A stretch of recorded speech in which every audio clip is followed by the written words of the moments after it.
the third one will join us soon. Welcome to this session on HIV, opportunistic infections, and epidemiology. My name is Dr. Nana Aigua Higgins-Seniaja. I'm a physician by training, and I'm with the University of Ghana Medical School. I have special interest in chronic diseases, including HIV. So I think I'm in the right place. You're welcome to this afternoon's session. We have three speakers, and so I will call them up to the stage. And I'm doing this because I want you to look at them closely, listen to them well. And then after every speaker, I'll give you just 1 minute so that you can put your questions down. When I sat in the previous session, I realized all the questions went to the third speaker because that's what people probably remembered. And so I don't want you to lose track of what other speakers have said. So I will entreat you to put down your questions after every speaker, and I'll give you the time. So we have three speakers. We have Dr. Hassan, Dr. Kamina Hassan, yes, from Morocco. So you join us upstage. We have Dr.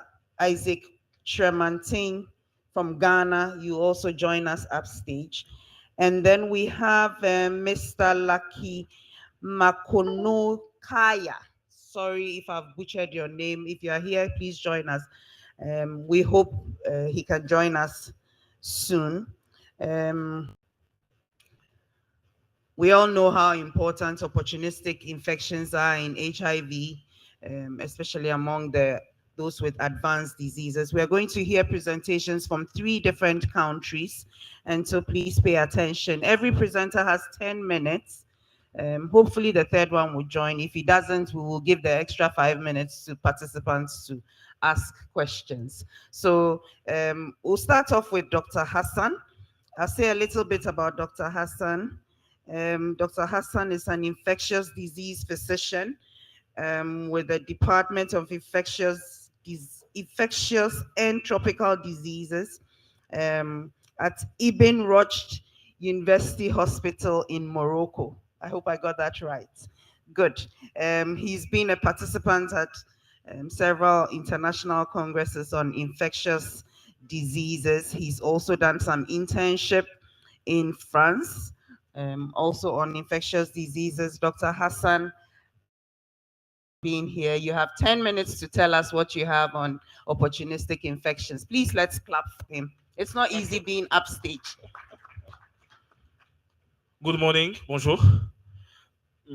Mesdames et messieurs les membres d'organisation, chers invités, je suis très heureux d'être honoré par les membres du comité d'organisation en me choisissant comme orateur à ce majestueux congrès où participent les éminents scientifiques dans le domaine du VIH et je les en remercie sincèrement.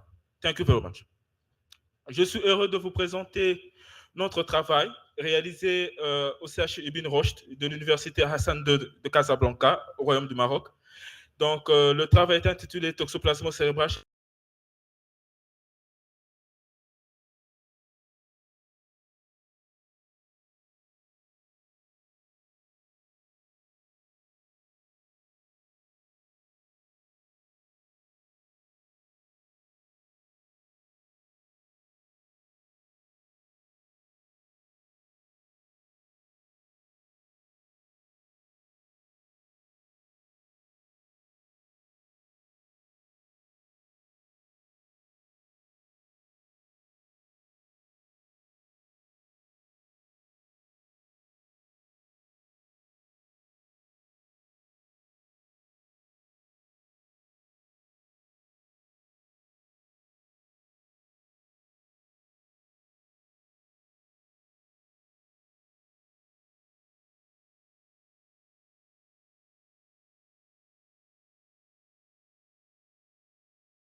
l'image radiologique ainsi que la présence de co-infections neurologiques.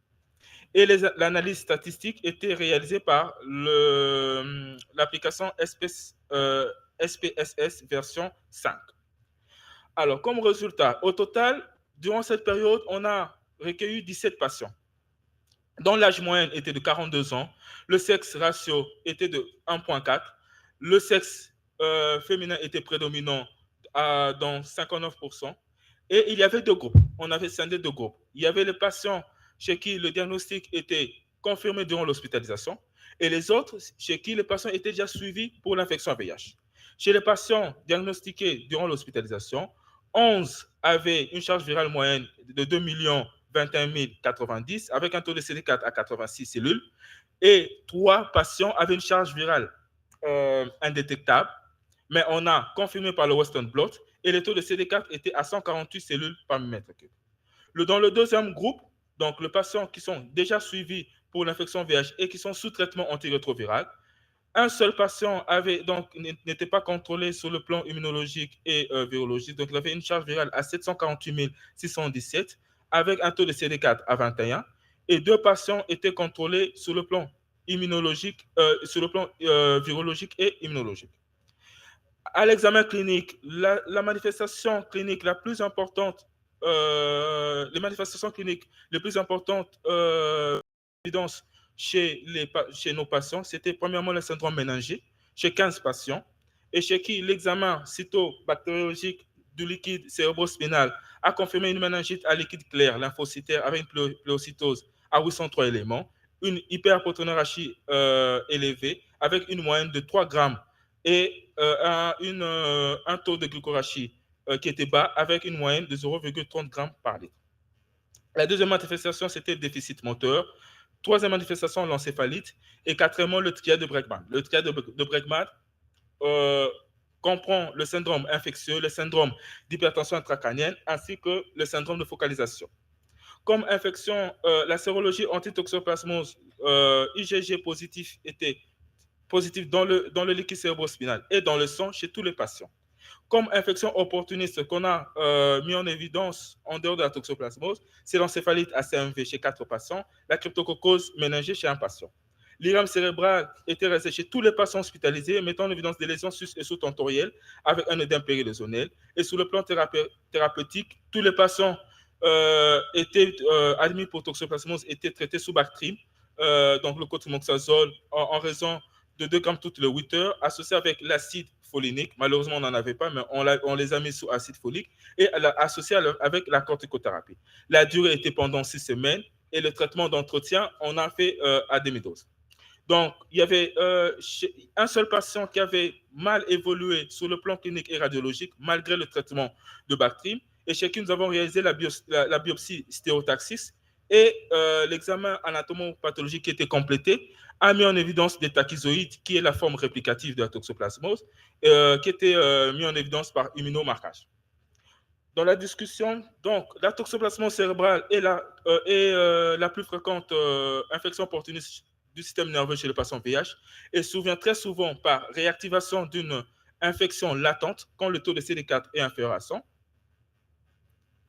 La moyenne d'âge dans notre étude était de 44 ans, ce qui était la même dans certaines études réalisées au Danemark, au Sénégal et au Brésil. En Russie, Azosteva a objectivé une prédominance masculine. Par contre, dans notre étude, on avait mis en évidence la prédominance féminine, la même chose comme l'étude de Sissoko au Sénégal. Comme manifestation clinique, l'encéphalite multifocale est la principale manifestation clinique de la toxoplasmose, d'une manière générale, selon la revue de la littérature. Mais chez nous, nous avons mis en évidence comme manifestation clinique le syndrome méningé. La sérologie toxoplasmose positive dans le liquide cérébrospinal a une sensibilité élevée, mais une spécificité très faible et confirme la probabilité de la toxoplasmose cérébrale.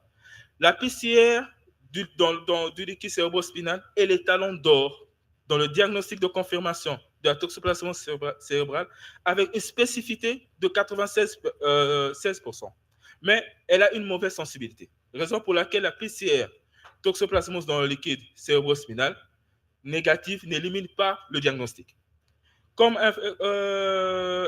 comme infection autre infection opportuniste dans les études réalisées au Sénégal et au Brésil. Comme infection opportuniste, c'était l'encéphalite ACMV. Par contre, au Ghana, une étude qui a été réalisée au Ghana avait mis comme co-infection neurologique l'Epstein-Barr virus. En conclusion, le diagnostic de la toxoplasmose cérébrale nécessite une synergie des bilans biologiques, radiologiques, anatomopathologiques pour mettre en évidence la probabilité ou la confirmation dans le but d'améliorer la prise en charge thérapeutique. Je vous remercie et merci Aquaba. Thank you very much,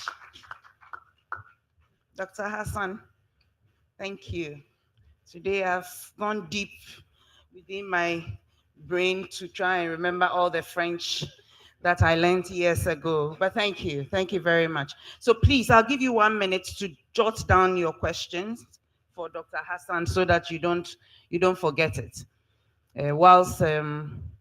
Tremantin prepares to join us. So please write your questions down. I don't want what happened with the previous presentation to happen, where every question was directed at the last presenter. Okay, so our next presenter is Dr. Isaac Tremantin, who is with the University of Ghana Medical Center, that very beautiful structure you see in the heart of Accra. Um, he's a researcher and he's interested in the application of AI to address pressing research questions in HIV research. He has a strong foundation in clinical medicine, public health, and biomedical informatics. And this strategically positions him to be able to work in the field of data science, global health, and infectious disease outcomes. So without talking too much, I will hand over the podium to Dr. Tremantin to present another aspect of opportunistic infections in HIV disease. And then hopefully you listen to this one too and jot down your questions. Because our third, I don't know if Lucky has joined us whilst the presenter was giving the presentation. Okay, so because our third presenter is not around, we'll have a bit more time for more questions. So thank you very much.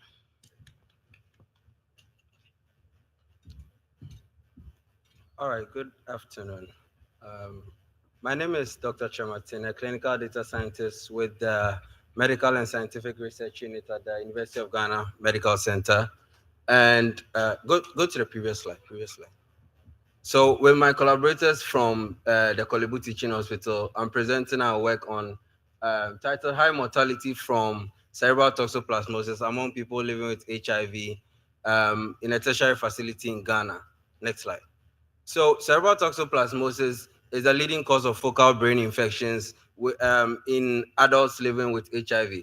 It's also an advanced HIV disease, which is marked by high short-term risk of morbidity and mortality.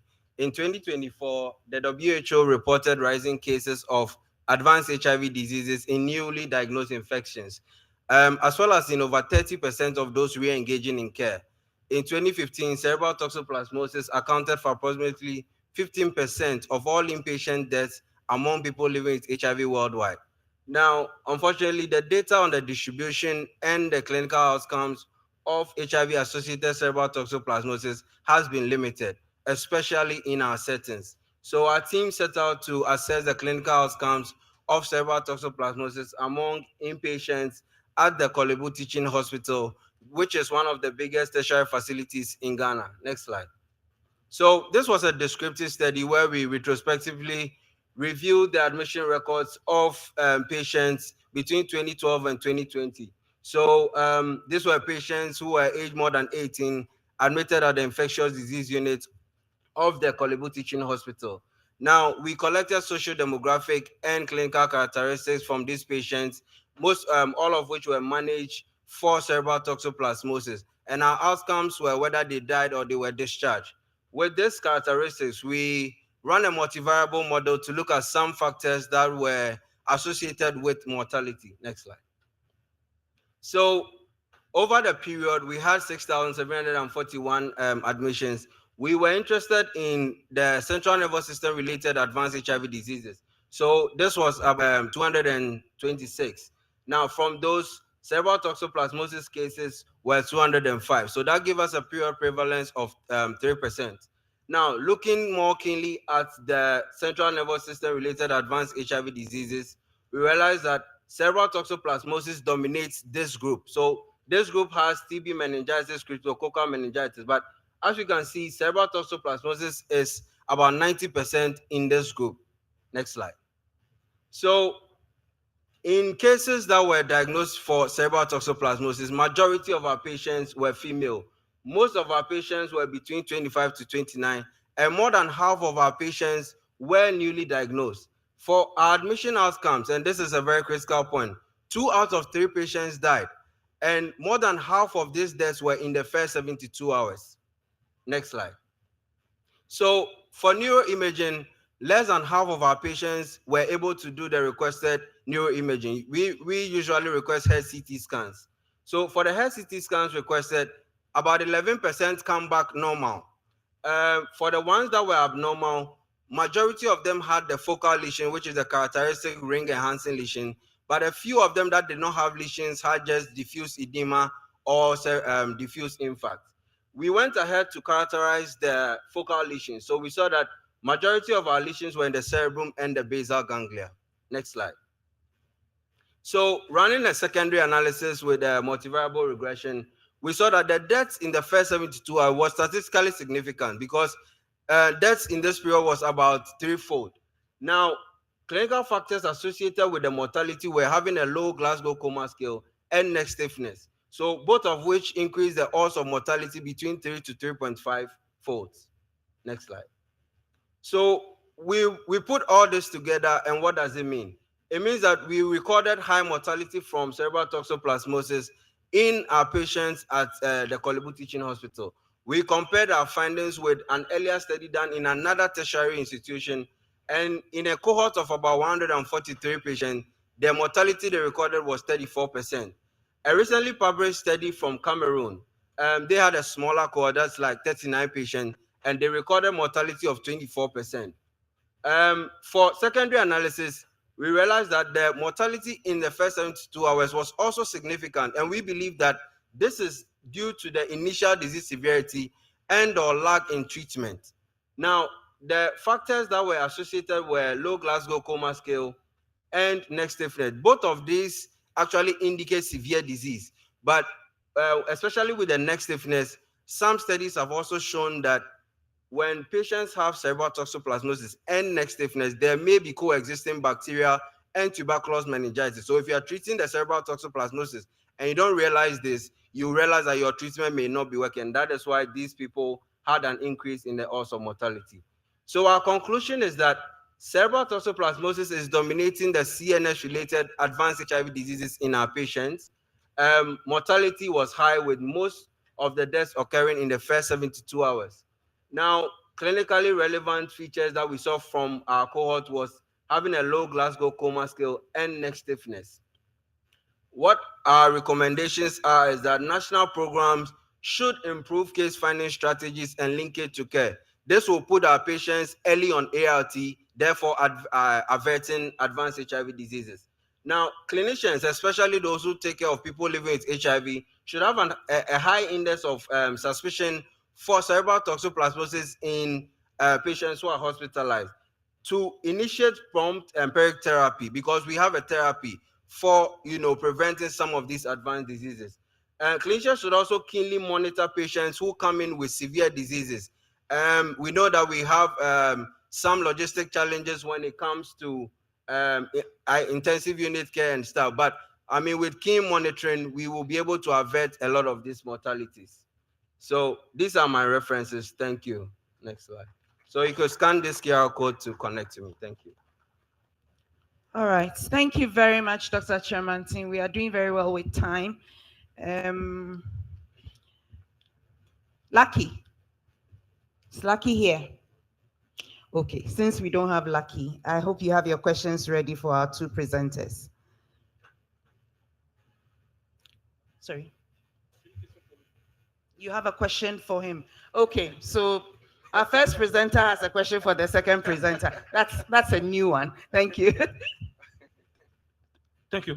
Doctor, Chairman. Chairman, very, very much. Communication is very good.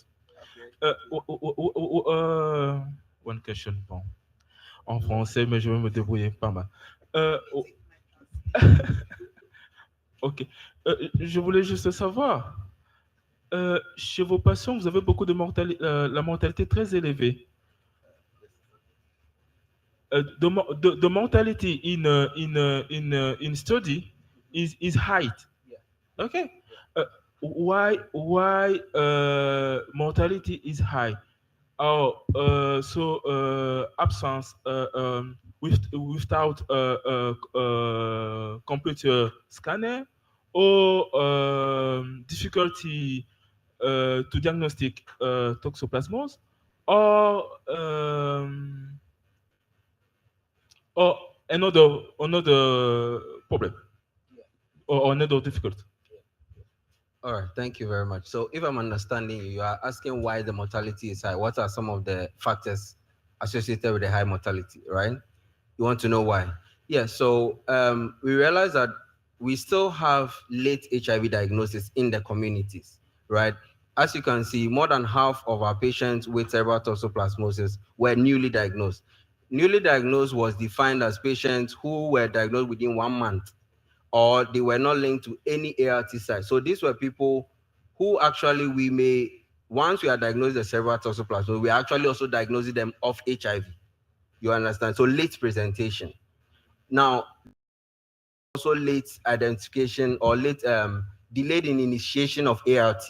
We know once you are diagnosed and put on ART, you are able to avert some of these advanced diseases. There's also the advanced HIV diseases screening and management guideline, and we believe that there may be also some implementation lacks. So these are the points we believe are associated with this, because that is the study was from a tertiary facility, which is like a referral facility. So this is how people present from the communities, and we believe that we need to do more case finding. We need to do more linkage to care to avert this. Yeah. Thank you very much. Let's give our presenters a round of applause. It's not easy standing in front of such powerful people to present. Please, are there any questions? We'll take from the different sessions. Yes, madam. So thank you very much. My question is for Dr. Tremantin, but I also want to thank you for your presentation.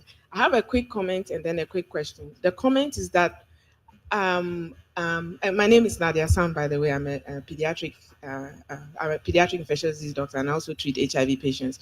What we find out with these is that this is one of the conditions for which stigma and discrimination are killing people.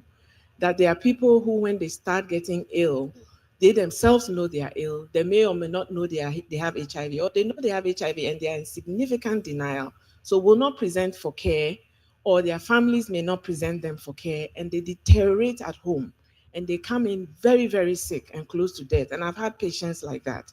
My question, so part of the recommendations being that we need to screen and refer is also that we need to really work on the stigma and discrimination that people living with HIV are dealing with, the self-stigma and then the stigma coming from society. My quick question is, the question was that what were the other forms of CNS-related AH you were seeing apart from the toxoplasmosis? Thank you. Thank you very much. Are there any other questions so that we can take them together? Okay. Okay. So my question.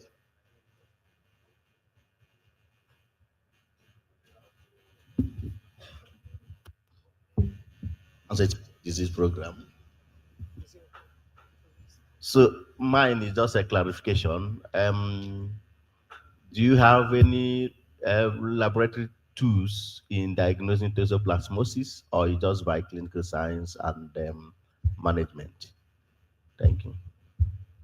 Thank you very much.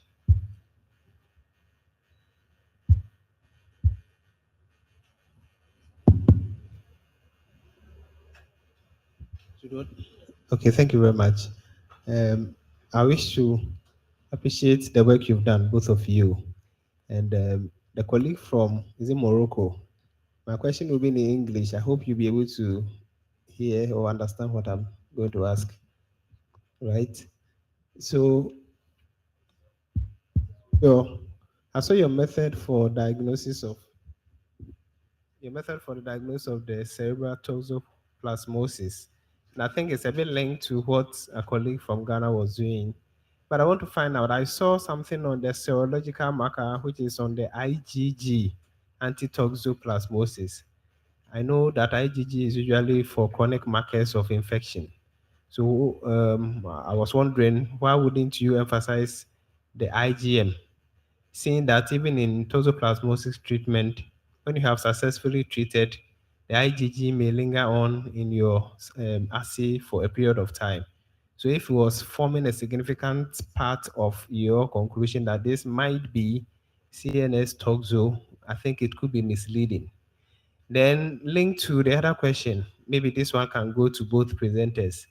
If our mainstay of diagnostic is radiological, then you would want to ask yourself, is it very categorical if you don't find the very significant or characteristic features on your radiological film?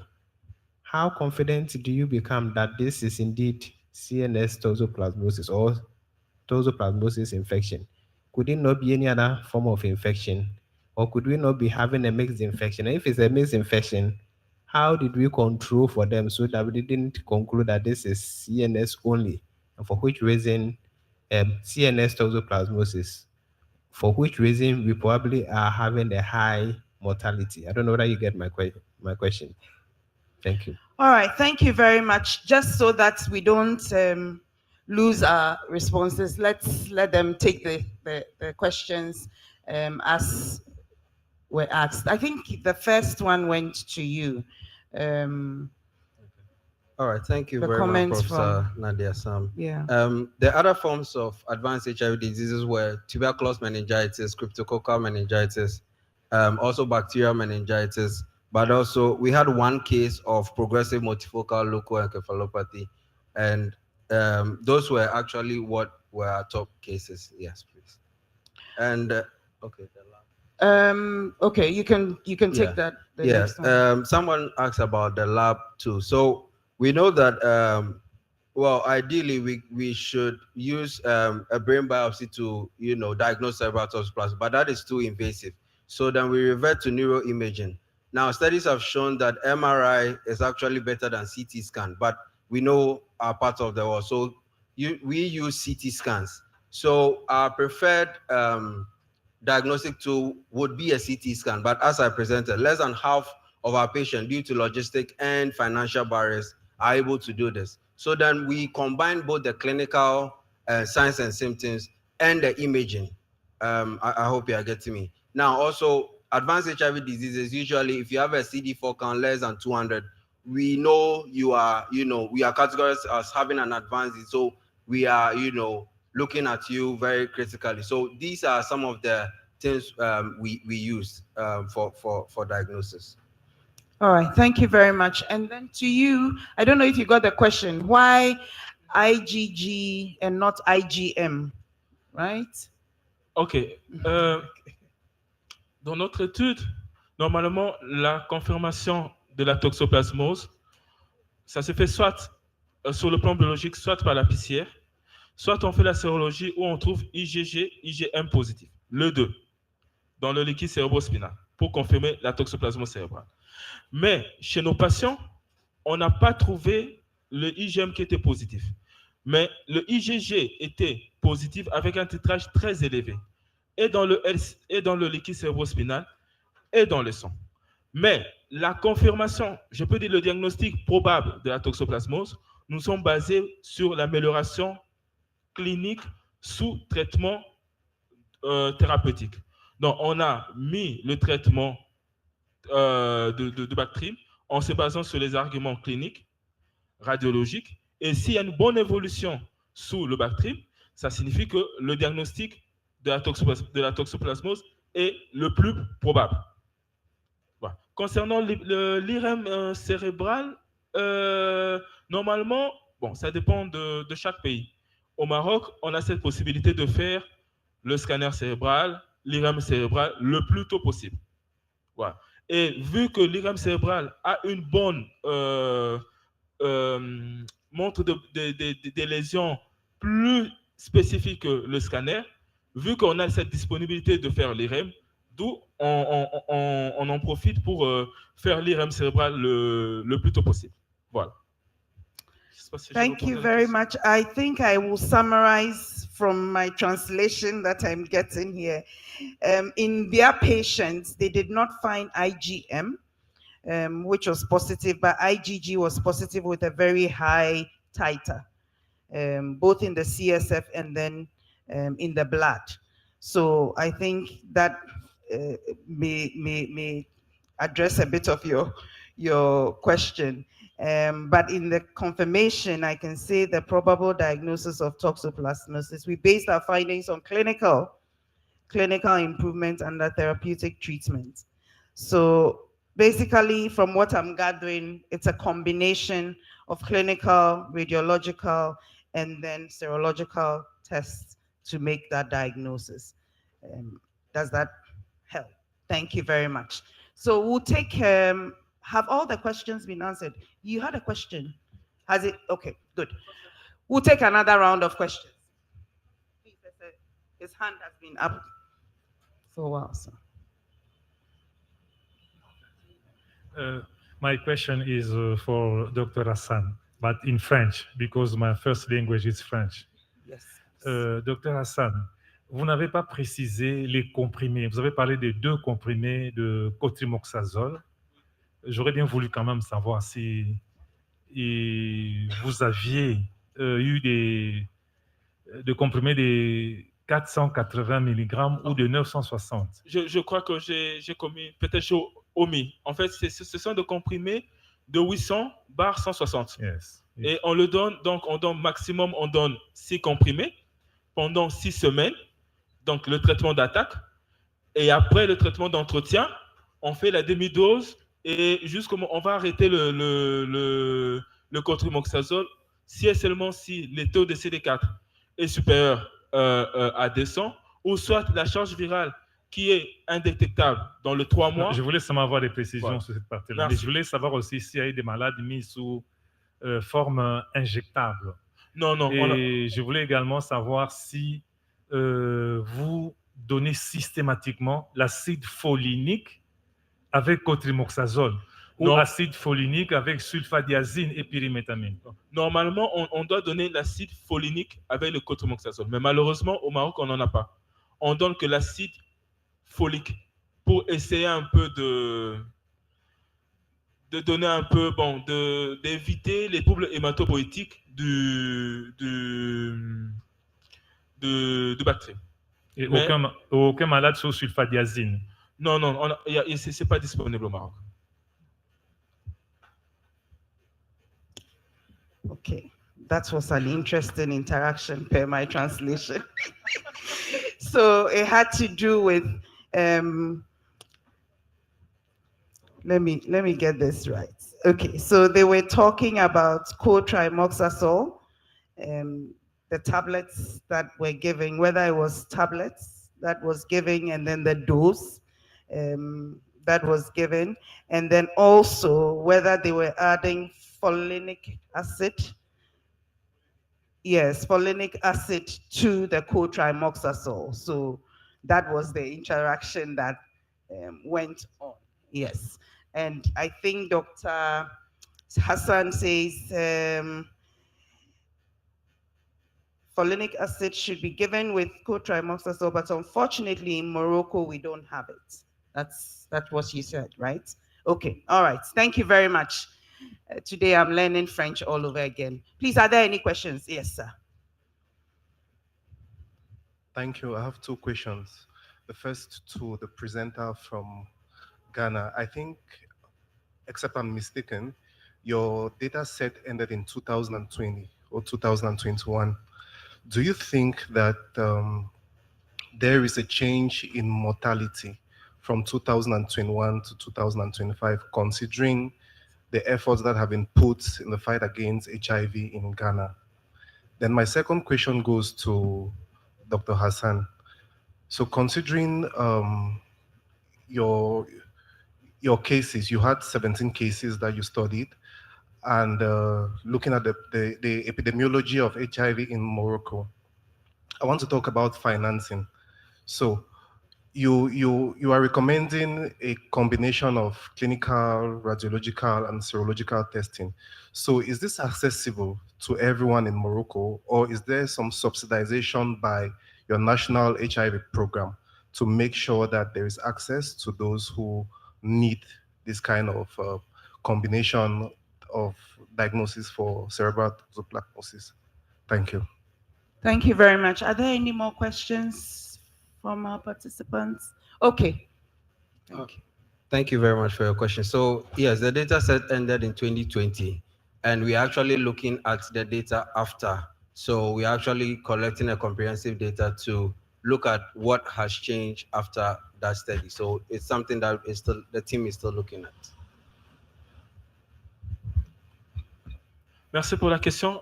Au Maroc, Sa Majesté le roi Mohamed VI, que le Seigneur puisse lui donner la protection et qu'il puisse bénir sa famille, a mis tous les moyens pour assurer la gratuité et l'accessibilité thérapeutique pour tous les patients vivant avec le VIH. Tous les bilans qu'on réalise, elle est gratuite. Tous les bilans sont gratuits. Ils ne payent absolument rien. Donc, Sa Majesté a mis tous les moyens pour tous les patients, non seulement pour les nationaux, même pour les étrangers. Donc, tout est disponible et tout est gratuit. Voilà.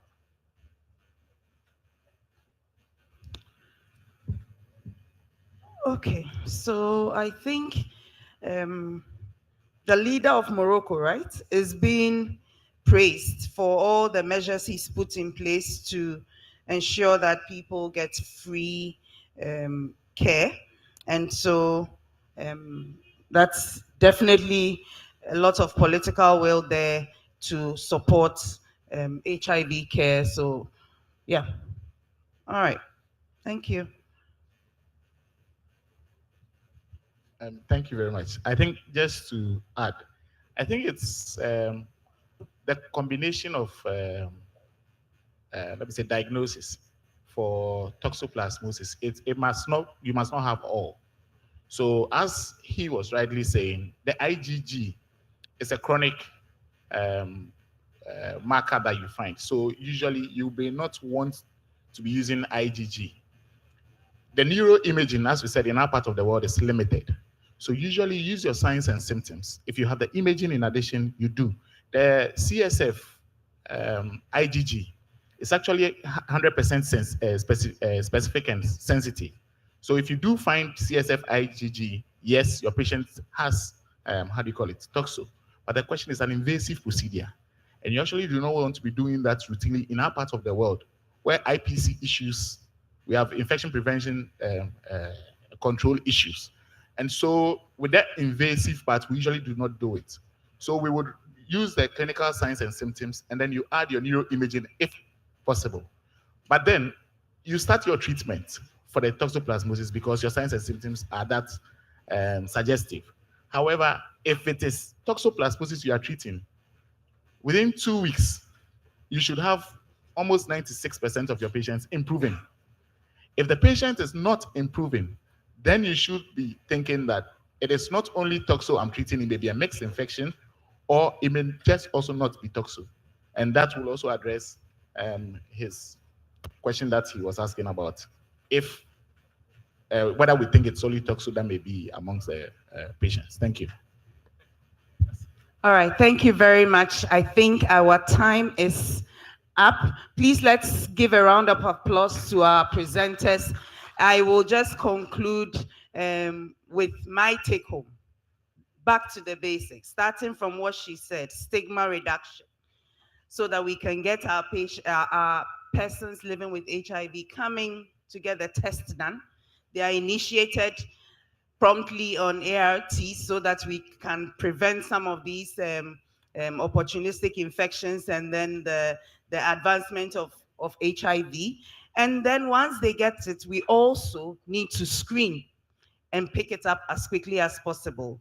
We must have a high index of suspicion and then also think about other co-infections among these clients. So thank you very much for your attention. We weren't many, but I think I totally enjoyed it. Thank you.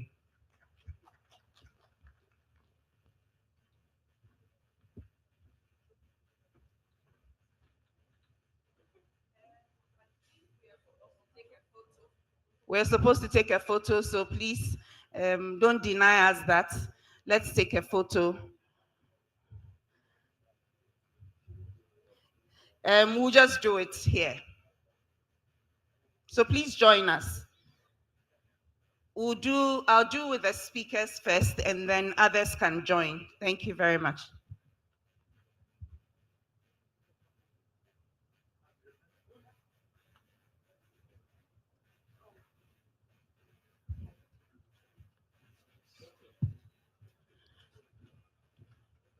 Vincent.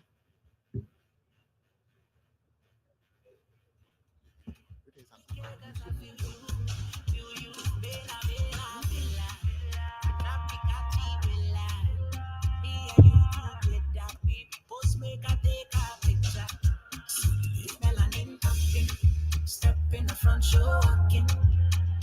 Pretty things happen, whatever need, baby, get in abundance.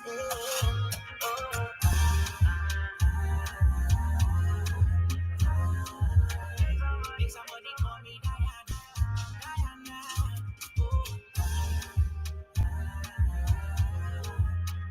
Somebody share.